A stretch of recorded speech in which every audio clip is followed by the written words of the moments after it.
Magandang umaga, my dear brothers and sisters. Panibagong araw na naman po, panibagong simula ng ating yugto ng ating buhay as we start our day with a prayer and pagbabasa ng banal na kasulatan.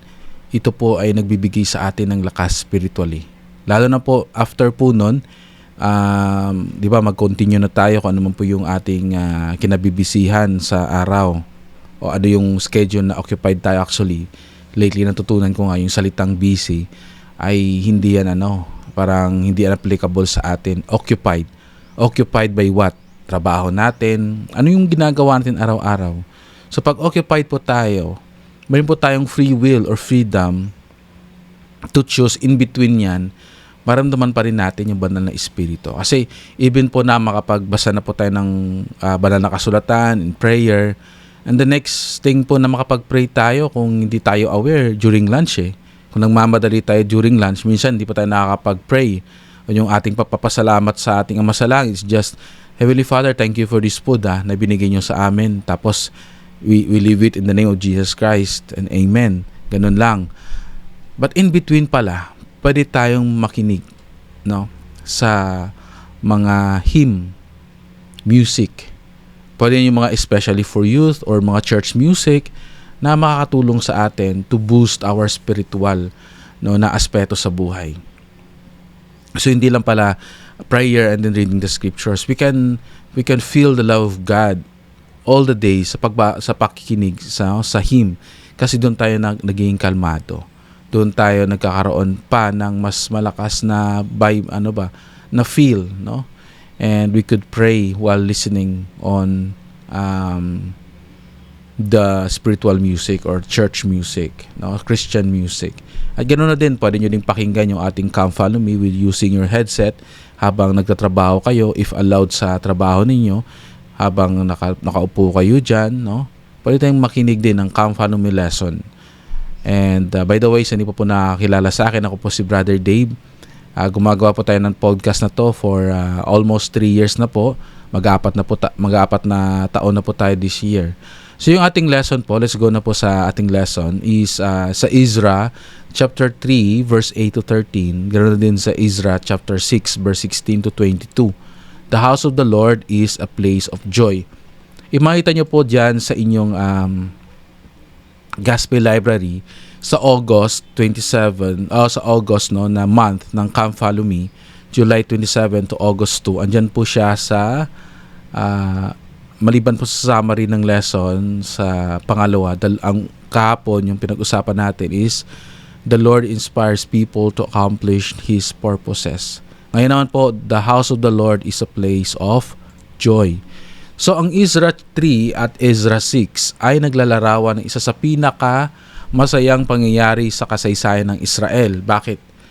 Ang muling pagtatayo at paglalaan ng templo ng Panginoon. Actually sa amin, this year na-operate na po yung Bacolod Philippines Temple. And last 2 weeks we do ang family namin, pumunta kami doon.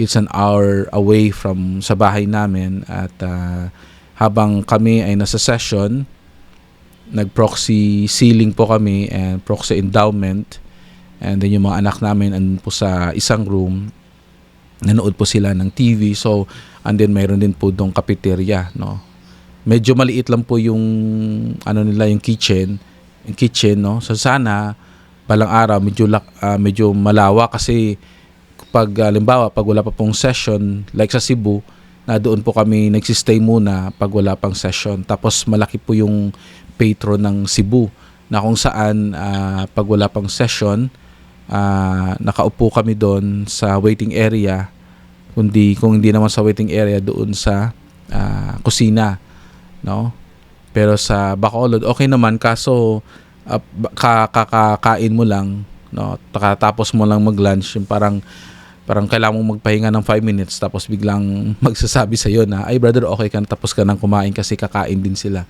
magla-lunch din sila. So kailangan po naming tumayo, lalo na pag Saturday, mga peak season, medyo anong tawag sa aming gutok or masikip yung lugar. But fortunately, ito naman yung kagandahan kasi natutunan natin na yung oras mahalaga, no? And napakaganda po ng experience namin. So yun po. So dito sa Israel nang nagawa yung templo, ay sobrang tuwa ng mga believers yung naniniwala, no, yung mga panatiko ika nga, no? Upang maunawaan ang kahalagahan nito, kailangan balikan ang nangyari maraming taon na bago ito. Noong 586 BC, sinalakay ng hukbo ng Babylon sa pamumuno ni Haring Nabukadnezar ang Jerusalem. Sinira nila ang lungsod, sinunog ang templo ni Solomon at tinala ang mga Hudyo bilang bihag sa Babylon na ating mababasa sa 2 Kings chapter 25 verse 1 to 10, 2 Chronicles chapter 36 verse 17 to 19. Kaya nang nagawa muli yung templo ay sobrang tuwa ng mga naniniwala at mga faithful saints. Para sa mga Israelita, ang templo ang pinakabanal na lugar sa mundo. Hopefully we have also that kind of perception sa buhay na ang templo, ito yung pinakabanal na lugar sa buong mundo. 'Di ba? Of course, we can enjoy our family to go sa SM, 'di ba? Magpalamig sa mga mall or malling o sa mga resort. Maganda po 'yan. Pero mas maganda din po, una sa lahat, bigyan natin ng tuon yung templo. Like for example, sa amin, we can go there twice a month, no, sa templo, or 3 times or twice a month sa templo, and 1 time, isang beses sa isang buwan, pwede kaming pumunta sa mga resort kasi minsanan lang naman, pero mahalaga po yung templo eh. O pwede ngang every week andun kami, no, as part of our panata or commitment or devotion sa ating Ama sa Langit, 'di ba? Kasi sa mga Israelita, yung templo ay ay banal na lugar sa buong mundo.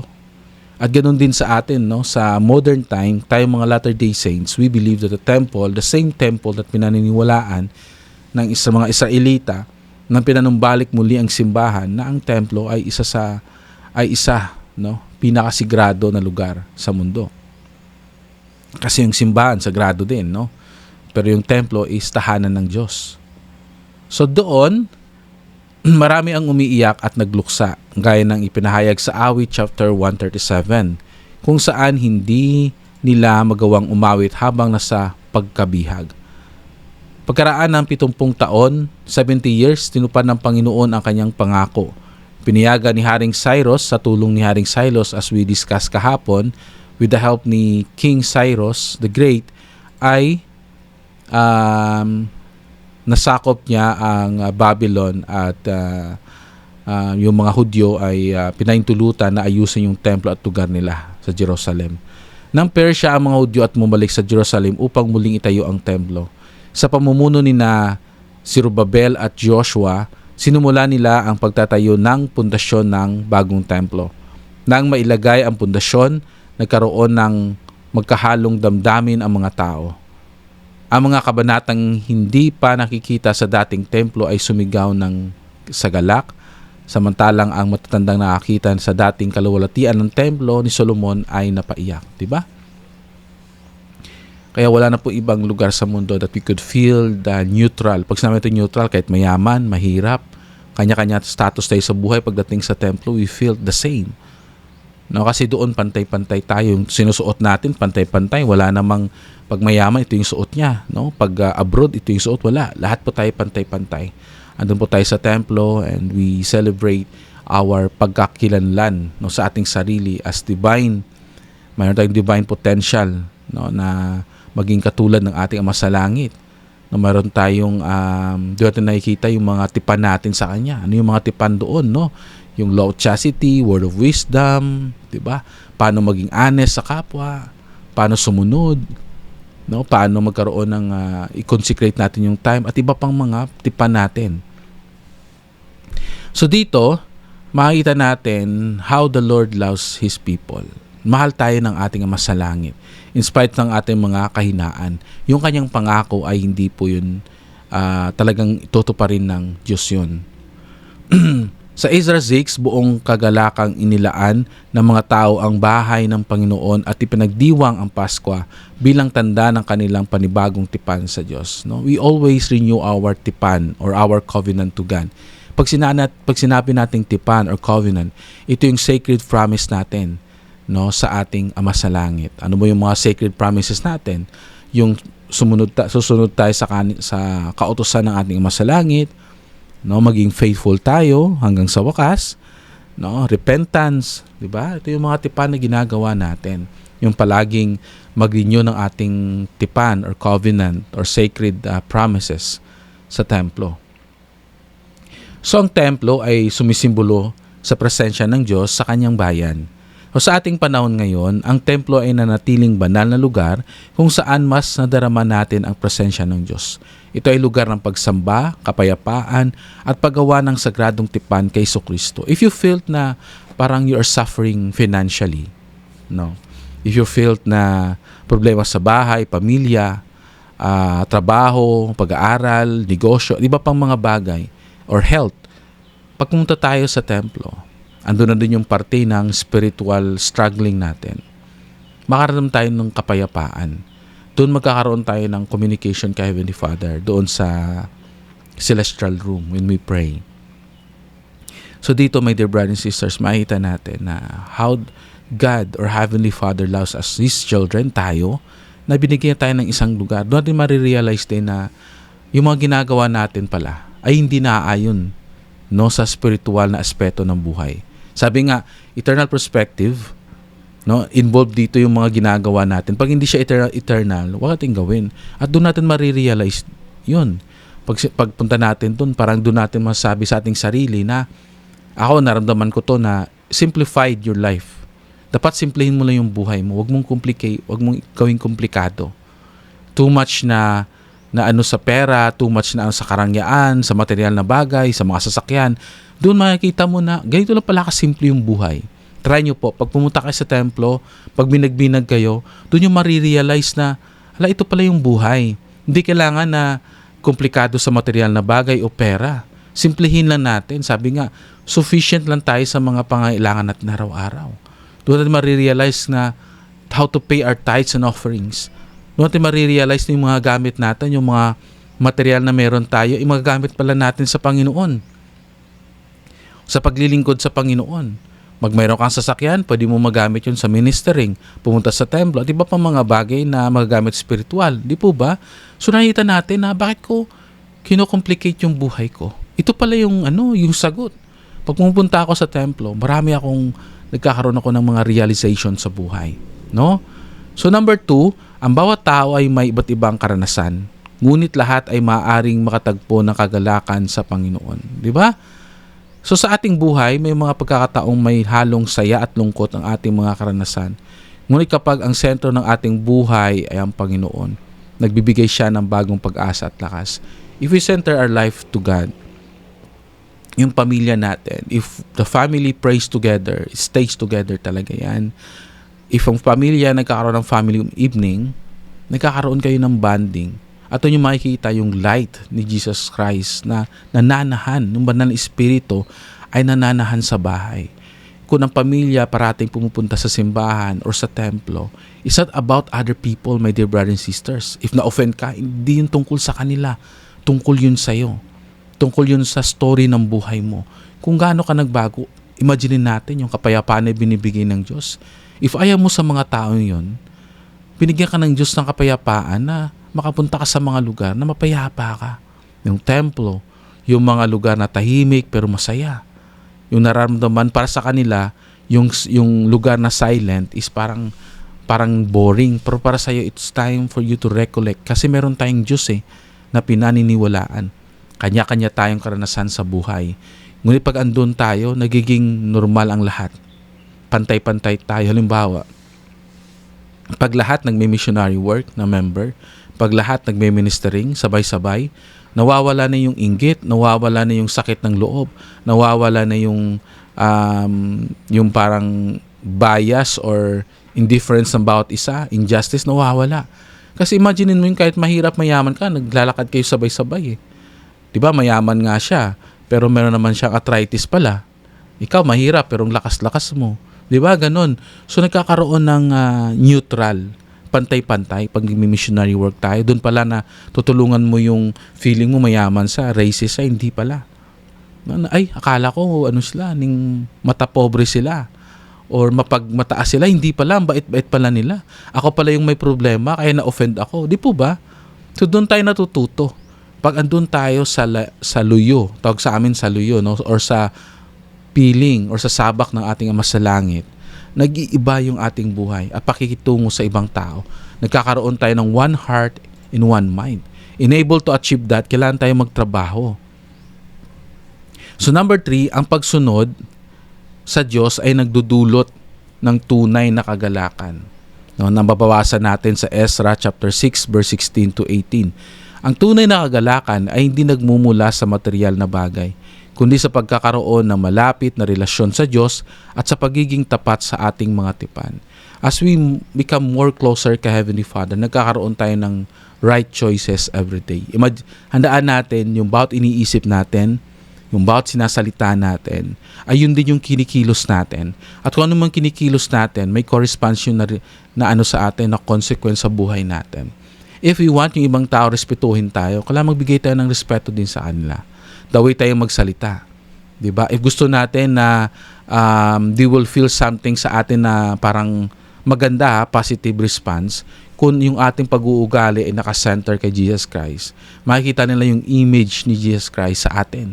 Masabi nila sa sarili nila na parang may iba sa tao na yan, sa kasamahan ko sa trabaho or kasamahan ko sa negosyo, makikita nila na parang may iba sa kanya. No? Kasi matino, tahimik, self-spoken, mabait, kind. Diba? Diba pang mga magandang Christ-like attributes, may patience, may love. Diba? Nagpapayo. So nararamdaman nila yon. So doon makita natin na kahit na yung kagalakan ay hindi nagmumula sa material na bagay, kundi sa pagkakaroon ng malapit na relasyon sa Diyos at sa pagiging tapat sa kanyang tipan. No? So ganun siya ka-powerful yung ating actions. So, kailangan na sa buhay natin, ingatan natin. Sabi ko nga sa sarili ko kanina, please God, Heavenly Father, guard my heart. I-guard nyo po yung aking isip at aking puso at sa mga nakikita ko po sa palibot. No? Ang templo ay nagpapaalala ng ating tipan kay Jesucristo. So yung templo ay nagpapaalala ng ating tipan kay Jesucristo. Sa ating panahon, ang templo ay nagpapaalala rin sa atin ng plano ng kaligtasan at ng pagtubos ni Jesus Christ. So sa tuwing tayo ay nagsumasamba at tumutupad sa ating mga tipan, mas lumalalim ang ating pananampalataya at pag-asa. The more tayong lumalapit sa Diyos, the more lumalalim yung ating pagkakaintindi at pagkakakilala sa ating divine potential. Diba? Lumalalim ang ating pananampalataya, dahil doon lumalalim din yung ating pag-asa na there's always a better na mangyayari sa buhay natin. And every day, pag tayo magtiwala sa Diyos, in every ginagawa natin, nagkakaroon tayo ng hope na there's something good will happen. Kasi ako everyday talaga pinapanalangin ko, kasi sabi ko, God, I cannot do this alone. Hindi ko kayang ako lang mag-isa. No? Of course, andyan yung pamilya ko. Pero mas kailangan kita. Kasi imagine natin sa taong tulad ko na meron din na pag sinasabi natin may mga kakahuyangan or weaknesses sa buhay, may nararamdaman, no? Without God, I am nothing. No? Kaya tinatawag sang Christian kasi pag ginawa mo si Christ, yung salitang Christ, may iwan doon, I-A-N. I am nothing. Wala ako. Pag wala ang Diyos sa buhay ko. Kaya napakahalaga po na everyday ng buhay natin, patibayin natin. Kasi siya lang po yung nakakahawak ng lahat ng bagay. No? Like for example sa akin, sa araw-araw na trabaho ko, ako'y masaya dahil nagkakaroon ako ng hope. Unlike doon, pagtingin ko pa lang sa mga trabaho, parang feeling ko burden na. Feeling ko hell na. Pero ngayon, as I look at it, sabi ko, maraming salamat God dahil binigyan mo ako ng trabaho. No? Maraming salamat God dahil nakauwi ako ng safe sa bahay. Maraming salamat God, sira yung aircon ng sasakyan ko. Kaya libre sunbathing, di ba? Yung tinitingnan ko na lang positive yung buhay. Maraming salamat God, nakauwi ako, nakagawa ako ng Come Follow Me. Kasi dito, nadagdagan yung oras ko na makikipag-usap sa inyo. Nagdadagan yung oras ko na mayroon tayong connection. Maraming salamat, mamaya after nito makakapag-lunch ako. Maraming salamat dahil mamaya after 12:30 makakabalik ako sa school. Maraming salamat God, pag uwi ko sa bahay, safe ako. And after makapagpahinga konti, trabaho na naman. So, yun ang pinapasalamatan ko. Kaya ini-encourage ko po kayo, my dear brothers and sisters, na dapat ganun yung parating iniisip natin. Practices yun na magiging mapasalamat tayo. Kasi yung pagiging pasalamat na yun, it will become a practice, nagiging ano na siya, naging tradisyon at naging kultura na natin sa ating sarili. Na yun yung ating pagbigay ng pagpasalamat sa Kanya. Di po ba? At naging maganda yung result natin. Naging maganda yung result nun sa atin. Yung pakikitungo natin sa ibang tao, yung pakikitungo natin sa Diyos, sa ating pamilya at mga kaibigan. So nagkakaroon ng ripple effect. Handaan natin, positive mind is a powerful thing na pwede natin magawa. Kasi no one can help us kundi sarili lang natin kasi tayo nakakaramdam nun .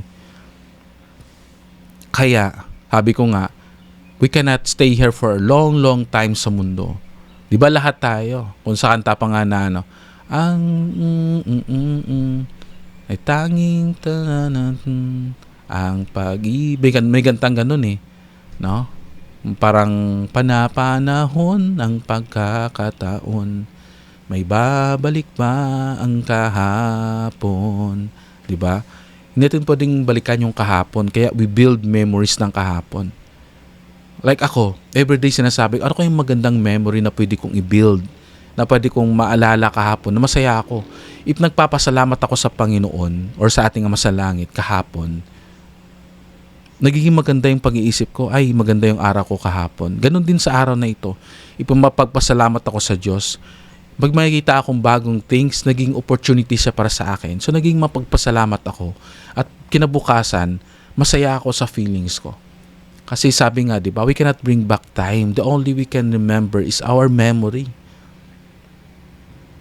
Temple is the best way na para makaramdam tayo ng kaginhawaan. Sabi nga na tatay ko, huwag nating gawing miserable yung buhay natin. Tayo lang gumagawa ng miserable. Diba? Sa mga choices na ginagawa natin. Alam natin na, limbawa, kami po yung may loan sa cellphone. Yung cellphone ko pong ito, inutang ko po ito sa isang apps.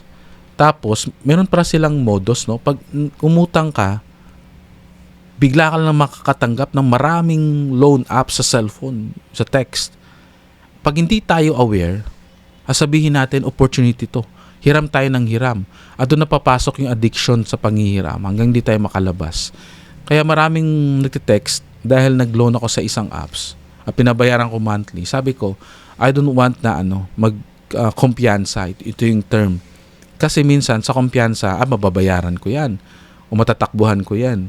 Doon yung temptation Habang mahiraman. Pero yung consequence nun, hindi siya nagiging maganda sa buhay natin. Yung ating honesty, yung ating dignity, nawawala.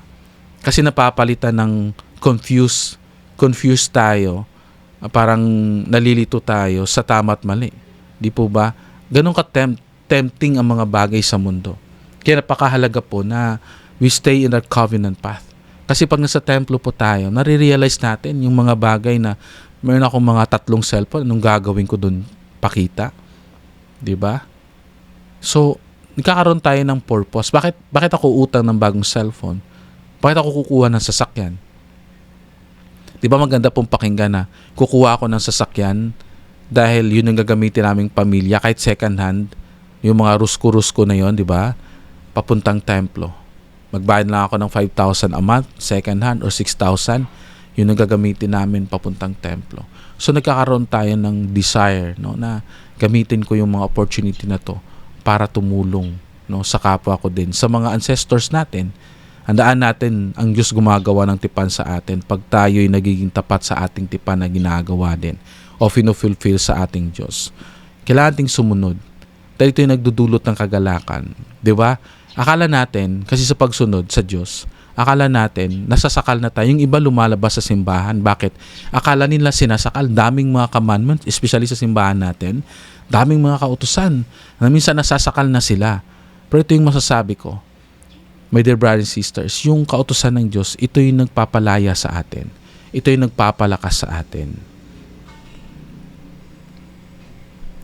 Lahat tayo may kanya-kanyang karanasan sa buhay. Iba, mas mapait yung naranasan nila. Pero one thing na makaka-recover tayo is mapagpasalamat tayo sa Diyos. It will change us as a person, no? So I know ang templo ay simbolo ng presensya ng Diyos sa kanyang bayan, sa atin. Binigyan tayo ng temple in every cities o every island sa Pilipinas. Sa amin sa Negros mayroon ng isa.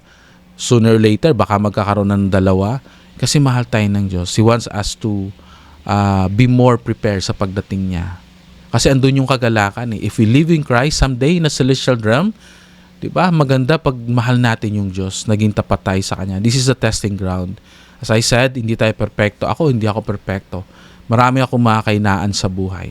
Pero hindi yun hadlang, no, para maging mabuting tao po tayo. Kailangan natin magsumikap and everyday, maging positibo, maging magpapasalamat. My dear brothers and sisters, nakaabot pa po kayo hanggang dito. Nagpapasalamat po ako sa mga individual na nagko-comment, nag-share ng kanilang mga karanasan, nag-share ng kanilang insight sa lesson natin. Mga kapatid nating nakabalik sa simbahan dahil sa podcast na to, maraming salamat po sa inyo.